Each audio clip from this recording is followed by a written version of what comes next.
Well, I want to thank everybody. This has been some period of time, and most importantly, we want to thank the great people of Iowa. Thank you. We love you all. What a turnout, what a crowd. And I really think this is time now for everybody, our country, to come together. We want to come together. Whether it's Republican or Democrat or liberal or conservative, it would be so nice if we could come together and straighten out the world and straighten out the problems and straighten out all of the death and destruction that we're witnessing. That's practically never been like this. It's just so important, and I want to make that a very big part of our message. We're going to come together. It's going to happen soon, too. It's going to happen soon. I want to thank some of the great people. We have so many senators. If I go through every name, we'll be here all night, and everybody's going to get angry at me. But the senators, the congressmen from Washington, they came down from all different states. I want to thank you very much. I want to congratulate Ron and Nikki for having a good time together. We're all having a good time together. And I think they both actually did very well. I really do. I think they both did very well. We don't even know what the outcome of second place is. And I see Carrie Lake. Congratulations, Carrie. I spotted her, I have to announce, because she's terrific. She's going to be a senator, a great senator, I predict, right? You're going to be a great senator. And I also want to congratulate Vivek, because he did a hell of a job. He came from 0, and he's got a big percent, probably 8%, almost 8%, and that's an amazing job. They all did. They're all very smart people, very capable people. I think most importantly, I want to thank my incredible wife, First Lady, I'll say former and maybe future. But more important than Melania, I want to thank her incredible, beautiful mother who passed away a few days ago. And she's up there, way up there. She's looking down, and she's so proud of us. And I just want to say to Amalia, you are special, one of the most special people I've ever known. And that was a tough period of time for the family. But she's amazing. She was amazing. So I just want to thank what she's done for our family, and her husband, who's home right now and very lonely. He's a lonely man, but he's going to be okay. Victor, they're great people, great parents to all of us, really. Great parents, but also to Barron. Boy, did she take care of Barron. That's how he got so tall. He only ate her food. And I want to thank my family generally. They've worked so hard, and they've taken so much abuse for being good people. I mean, good people. But Eric and Don, they really did. These two have been working so hard, and they have another job also, so they have to do it all. But they've been working so hard, and I know that Ivanka is home and Tiffany's home. They're watching, and I know that Barron's watching. Good old Barron. I said, you're going to be a basketball player. I said, well, I like soccer, Dad, actually. I said, at your height, I like basketball better, but sometimes you can't talk them into everything. But he's a special boy. But the whole family is just incredible. And my sister, Elizabeth, who's just the biggest fan. She's just an incredible person and always supportive. We love Elizabeth so much. Also, we have a woman who took a big chance. You know, in most states, we have support of everybody, the Congress, the senators. We had Marco Rubio. We had Rick Scott the other day. We have, probably 55% of the senators. And now they're all calling and saying, we want to endorse you, sir. I said, oh, great. Same thing with the Congress, men and women. We have tremendous, much more than anybody probably has ever had in this position. And we love them all. They're great. They're really trying to do a good job for our country. But one woman in Iowa who really stepped up was your Attorney General, Brenna Byrd. She really, really stepped up. Where is Brenna? Come here. Thank you. Yeah. Oh, thank you. Thank you. Glad to do it. We need you. Yeah. She stepped up. She's going to be your governor someday, I predict. So we'll see. We'll see. We'll be watching, but she really did. She broke away from the pack. And she had tremendous courage, and wasn't easy. In some states it's easy, in other states it's a little bit more difficult. But we have really the support of the people of Iowa, which has been just incredible. Another man who was actually the first person to endorse me in the entire country. He's a state senator. His name is Brad Zahn. He looks like he's the most handsome guy, I think.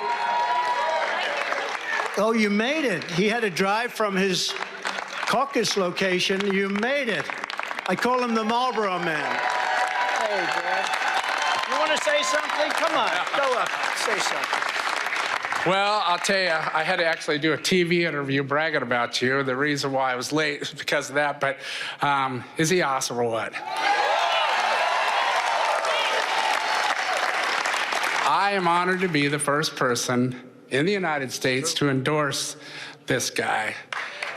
The next president, the 47th president of the United States, Donald J. Trump.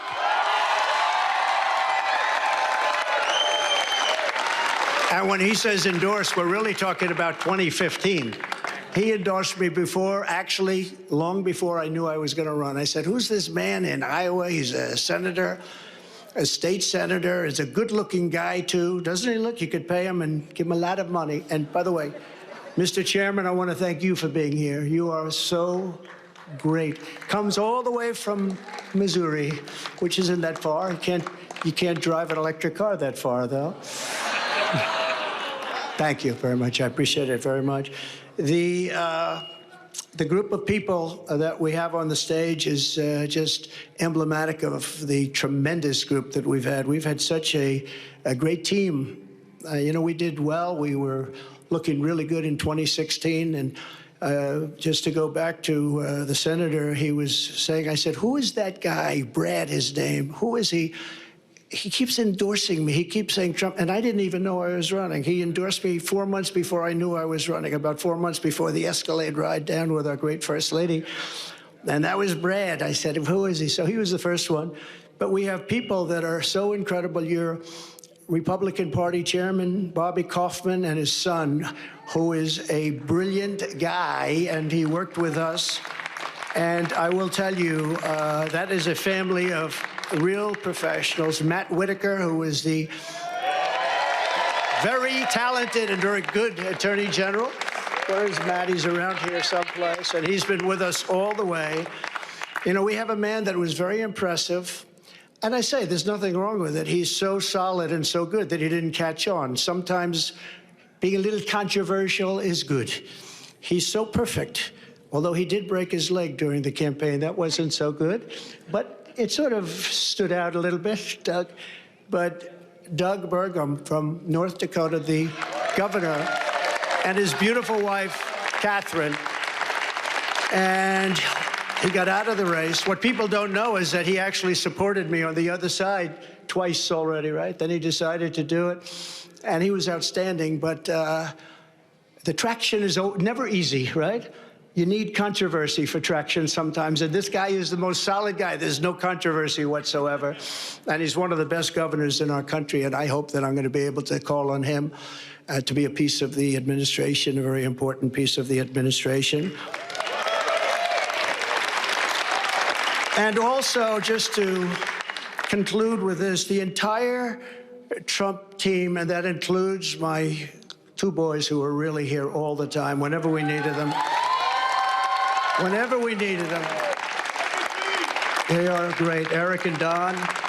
And look at all these people. Oh, Susie, I have to say. And Chris. And they want no accolades. They just want a victory, and they want to make America great again. That's all they want, actually. They don't want to be speaking. They don't want to have pictures. They just want to do their job, right? I want to thank you very much, Jason, everybody. You're really fantastic. What a job you've done. Thank you. So we're going to come together. We're going to drill, baby, drill right away. Yeah. Drill, baby, drill. We're going to seal up the border. Because right now we have an invasion. We have an invasion of millions and millions of people that are coming into our country. I can't imagine why they think that's a good thing. It's a very bad thing. I think it's a group of people that probably larger in number than New York State. And we can't have that. We can't have that. It's not sustainable as a country. It's horrible. And you know, they're coming from prisons and jails. They're coming from all over. They're coming from countries that most people have never heard of. And they're coming from mental institutions and insane asylums. They're being emptied out into our country.